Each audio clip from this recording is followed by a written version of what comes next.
তো বন্ধুরা বিটগেটে ক্যান্ডি ইভেন্টে তোমরা অনেকেই কিন্তু নট এলিজিবল হয়ে যাচ্ছ। তো কি কারণে নট এলিজিবল হচ্ছ বা কোন ভুল কাজগুলো করছো যার ফলে তোমাকে নট এলিজিবল করে দিচ্ছে।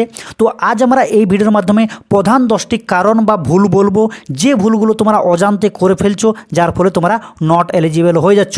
তো একটা জিনিস বলে রাখি, দেখো তোমাদের যদি নতুন ডিভাইস নতুন অ্যাকাউন্টও থেকে থাকে এবং এই 10টা ভুল যদি তোমরা করে থাকো তাও পর্যন্ত তোমাদেরকে নট এলিজিবল করে দেবে। ওকে, দেখো ভিডিওটা শুরু করার আগে তোমাদেরকে আরও একটা কথা বলে রাখি, নট এলিজিবল হচ্ছে দু রকমের। তো স্ক্রিনের উপরে দেখতে পাবে এইখানে একটা লেখা আছে নট এলিজিবল এবং এই জায়গায় আরেকটা লেখা আছে নট এলিজিবল। এই দুটা কিন্তু তোমরা একসাথে গুলিয়ে ফেলছো বা একসাথে মিক্স করে ফেলছো। এই দুটো নট এলিজিবল কিন্তু আলাদা।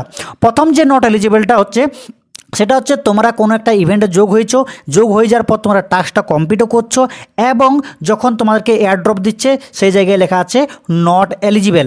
এর মানেটা হচ্ছে তোমরা শুধুমাত্র এই এয়ারড্রপ বা এই টাস্কের জন্য তোমরা নট এলিজিবল, তোমাদের কিন্তু অ্যাকাউন্টটা নট এলিজিবল না। এবং দ্বিতীয় যে নট এলিজিবলটা, এটা হচ্ছে তোমাদেরকে কিন্তু তোমরা জয়েন করতে পারছো না। যখনই তোমরা জয়েনে ক্লিক করছো তখন এখানে লেখা যাচ্ছে you are not eligible to register. এইটার মানেটা হচ্ছে তোমাদের পুরো অ্যাকাউন্টটাই হচ্ছে নট এলিজিবল। এখন মূল কথাটা হচ্ছে তোমরা যদি কোনো ইভেন্টে যোগ বা জয়েন করতে পারো তাহলে কিন্তু তোমরা এলিজিবল, এবং তোমরা যদি জয়েন করতে না পারো তাহলে নট এলিজিবল। তো চলো বেশি দেরি না করে আজকের এই ভিডিওটা শুরু করা যাক। তো প্রথম যে ভুলটা সেটা হচ্ছে মাল্টিপল অ্যাকাউন্ট। ওকে, তো তোমরা যদি একই ফোনে 3-4টা অ্যাকাউন্ট ব্যবহার করো তাহলে কিন্তু তোমাকে সরাসরি নট এলিজিবল করে দেবে। এবং সেকেন্ড যে সেটা হচ্ছে মাল্টিপল রেজিস্টার। তোমরা যদি একটা ফোনে 2-3টে অ্যাকাউন্ট রেজিস্টার করো তাহলেও কিন্তু তোমাকে নট এলিজিবল করে দেবে। এবং 3 নম্বর যে কারণটা সেটা হচ্ছে তোমরা যদি একই ওয়াইফাইয়ে মাল্টিপল অ্যাকাউন্ট ব্যবহার করো, মানে হচ্ছে তোমাদের ঘরে যদি একটা ওয়াইফাই লাগা থাকে এবং সেই ওয়াইফাইয়ে ধরে নাও তুমি বিটগেট অ্যাকাউন্টের কোনো একটা টাস্ক কমপ্লিট করছো বা তোমার বন্ধু একটা টাস্ক করছে বা তোমার ভাই একটা টাস্ক করছে, মানে একই সাথে যদি 3-4টে অ্যাকাউন্ট ব্যবহার করো তাহলেও কিন্তু তোমাদেরকে এখানে নট এলিজিবল করে দেবে। তার এবং 4 নম্বর যে কারণটা সেটা হচ্ছে ভিপিএন অন করে বিটগেট অ্যাকাউন্ট ওপেন করা। এটা হচ্ছে ধরে নাও কোনো একটা কারণের জন্য তোমরা ভিপিএন অন করেছো এবং ভিপিএন অফ করতে ভুলে গেছো এবং সাথে সাথে তোমরা কিন্তু বিটগেট অ্যাকাউন্টটাও ওপেন করে ফেলেছো।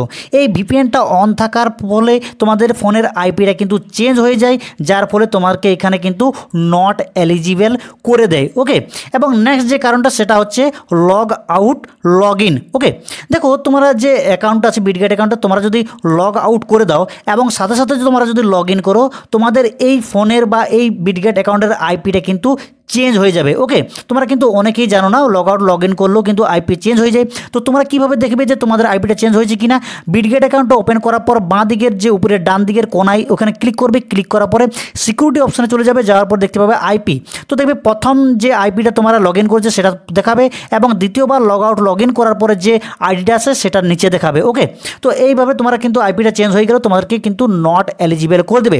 এবং নেক্সট যে কারণটা সেটা হচ্ছে তোমরা কোনো একটা ক্যান্ডি অফারে জয়েন করছো এবং সাথে সাথে ফান্ডটা ট্রান্সফার করে নিচ্ছ একটা এক্সচেঞ্জারে। মানে ব্যাপারটা কি, বাইন্যান্সে তোমার ইউএসডিটি আছে এবং বাইন্যান্স থেকে তোমরা কিন্তু বিটগেটে ট্রান্সফার করছো ইউএসডিটি, এবং যখনই ট্রান্সফার করছো বিটগেটে চলে এসেছে, আসার পরে তোমরা ক্যান্ডি অফারে জয়েন করছো এবং টাস্ক কমপ্লিট করে যে ক্যান্ডিটা সেটা কিন্তু কমপ্লিট করে ফেলেছো।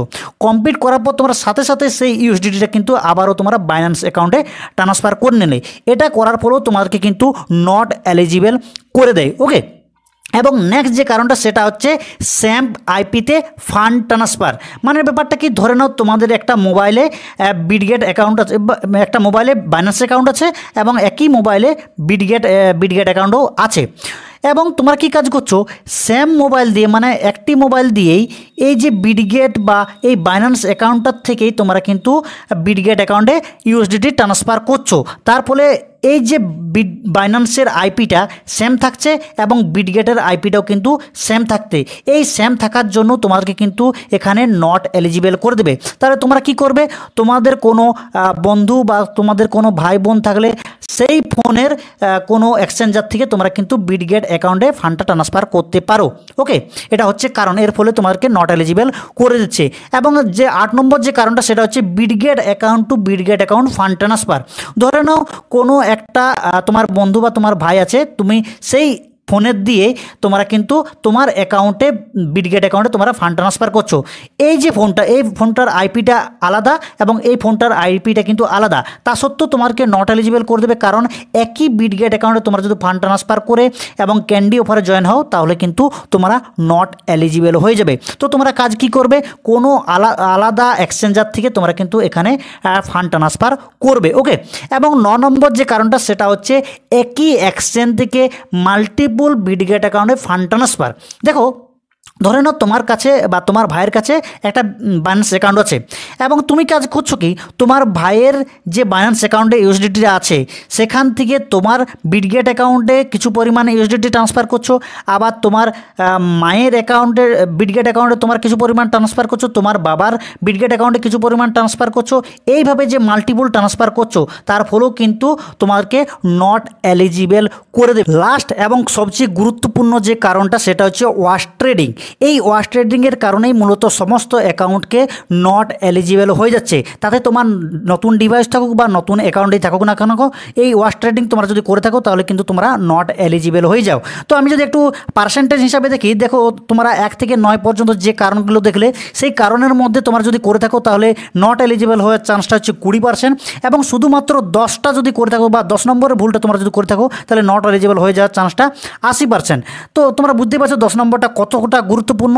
আর এই ওয়াশ ট্রেডিংয়ের ব্যাপারে তোমরা যদি না জেনে থাকো তো আমার কমেন্ট সেকশনে জানাও, এর ব্যাপারে আমি ফুল ডিটেলসে দেবো, যেহেতু তোমরা এই ওয়াশ ট্রেডিংয়ের জন্যই নট এলিজিবল হয়ে যাচ্ছ। তোমাদেরকে কিন্তু কমেন্ট করতে হবে এবং ভিডিওতে লাইক করতে হবে, আর চ্যানেলটাও কিন্তু তোমাদেরকে সাবস্ক্রাইব করতে হবে। তার মধ্যেও যদি আমি ওয়াশ ট্রেডিংয়ের ব্যাপারে 3টে জিনিস বলে রাখি, যে জিনিসটা তোমাকে মনে রাখতে হবে বা ধ্যান দিতে হবে, সেটা হচ্ছে প্রথম ব্যাপারটা হচ্ছে টাইমের মেনটেন, মানে তোমরা যে ট্রেডটা করছো সেই ট্রেডটা তোমাদেরকে টাইমের মেনটেন করতে হবে। দ্বিতীয় নম্বর হচ্ছে তোমরা যে ট্রেডটা করছো তাদের মধ্যে প্রফিট এবং লস যে হচ্ছে তার 0.5 থেকে 1%-এর প্রফিট এবং লসটা গ্যাপ রাখতে হবে। ওকে, এবং তৃতীয় নম্বর যে কারণটা সেটা হচ্ছে মাল্টিপুলভাবে ট্রেড করতে হবে। তোমাদের যত ফান্ড আছে সেই ফান্ডটাকে মাল্টিপুলভাবে ট্রেড করলে তোমরা কিন্তু এই ওয়াশ ট্রেডিংটার মধ্যে পড়বে না। তো তোমরা যদি আরও ডিটেলসে চাও আমার কমেন্ট সেকশনে জানাতে ভুলবে না। তো বন্ধুরা, ভিডিওটা এতদূর পর্যন্ত। যদি ভিডিওটা ভালো লাগে তাহলে লাইক করবে, আর মাস্ট তোমরা টেলিগ্রাম চ্যানেলে জয়েন থাকতে ভুলবে না প্রতিদিনের আপডেটের জন্য।